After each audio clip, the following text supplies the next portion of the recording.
Rest in peace, Walking Dead.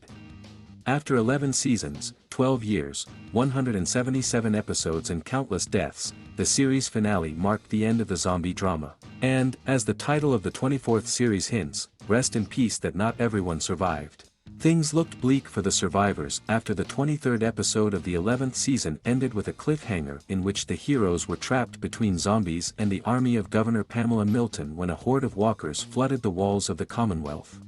For some, the finale was fatal. The first half of the finale is dedicated to the last confrontation of the heroes with the governor and the Commonwealth Army, when soldiers in white armor barricaded rich estates from the masses of zombies and other survivors. General Mercer led a coup against the corrupt Milton regime, staging a revolution that ended with the heroes uniting the citizens of the Commonwealth against one enemy, the dead. As Daryl put it, "We're not the Walking Dead." And we're not the Walking Dead. After a year-long jump in time, the second half completed the story and showed where the survivors ended up. Lone Wolf Daryl left on his motorcycle, exploring uncharted territory, the border to the west of the Commonwealth. The Grimes children have taken root in the Commonwealth, in the Ohio community, now under new leadership. Carol, a woman who went from being an abused housewife to a zombie apocalypse survivor, has become the deputy governor of the Commonwealth, taking over Lance Hornsby's job and making it her own. The role of the deputy governor. Not the only thing Carol has achieved, she makes the Commonwealth a better place to live.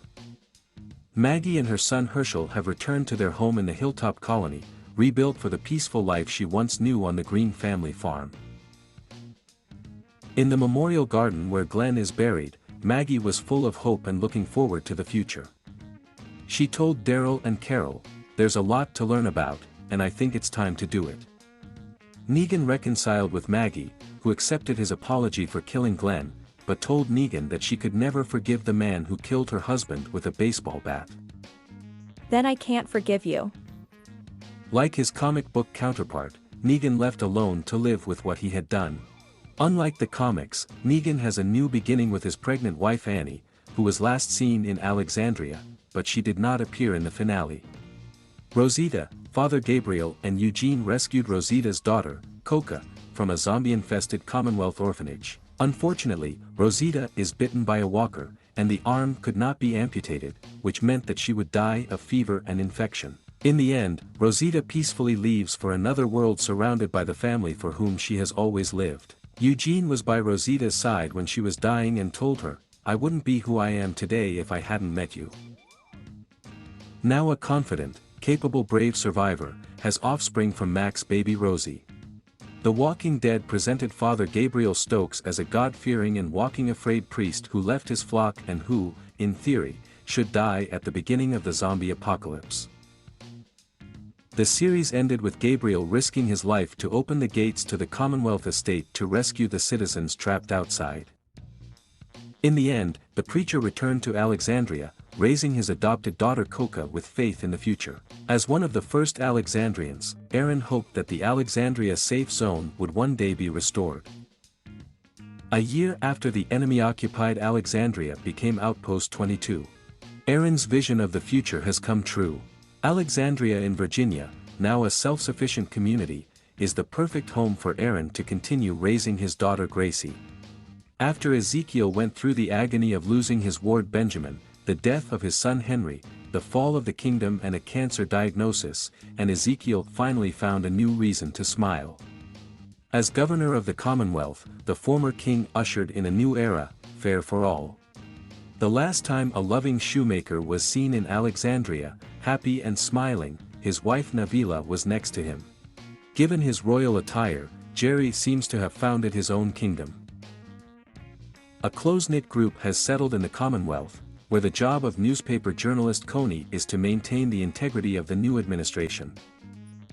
Lawyer Yumika revived an affair with a former girlfriend, Magna. Luke died trying to save his girlfriend Jules, who was swallowed up by a horde of walkers and eaten. Luke was bitten in the leg by a walker before he bled to death on the floor of the Commonwealth Hospital. Luke died surrounded by his friends, who promised the former music teacher to keep the music alive. After Elijah found himself lost in the walking stage, he reunited with Lydia when zombies invaded the Commonwealth estate.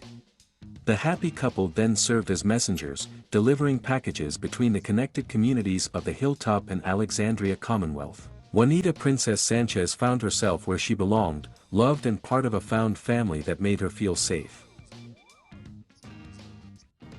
With enthusiasm, as always, we last saw the princess cheering up her man, General Michael Mercer, who was promoted to governor to serve the Commonwealth in a new way. After taking second place in the Commonwealth, Lieutenant Governor Mercer joined Kikil, promising to live up to the following words.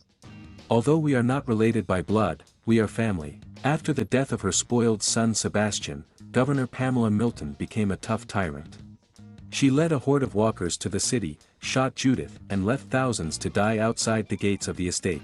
Mercer ordered the arrest of Milton for serious crimes against the people of the Commonwealth, putting Pamela behind bars. Daryl's dog was last seen eating leftovers from the table at a family dinner. Judith promised to look after the dog while Daryl was on the road. Grimes' children, RJ and Judith Grimes, found themselves in the Commonwealth, living the future that Carl, Rick and Michonne foresaw. We have to start all over again, Judith said in the series finale. We are the ones who are alive. We'll start over. We are the ones who live.